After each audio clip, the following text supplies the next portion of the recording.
মার পা ব্যথা করছে, তেল দিয়ে মা নিজেই মালিশ করছিল। আর ছেলে দেখতে পেলো মা তার পা মালিশ করছে। বউকে ডাক দিল, আর বউ বসে বসে মোবাইল টিপছে। বউ স্বামীর কথা শুনে আসলো আর বললো, কি করো, মার পাটা একটু মালিশ করে দাও। আর তখন মার পাটা মালিশ করে দিচ্ছে। এ কথা বলে স্বামী চলে গেল। দেখতে পেলো স্বামী একদম বাইরে চলে গেছে। আর তখন তেলটা শাশুড়ি হাতে দিল, বলে উঠো, এখন উঠো। এভাবে হাতটা ধরে উঠালো আর তারপরে রুমে নিয়ে যাচ্ছে।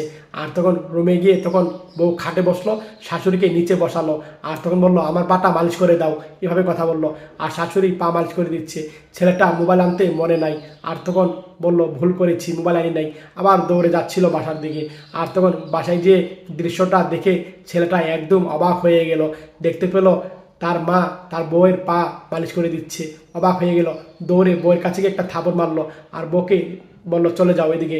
আর তখন ছেলে নিচে বসে তখন মার পা মালিশ করে দিচ্ছে। সত্যি ভিডিওটা ভালো লাগলে শেয়ার করে দিয়েন সবাই।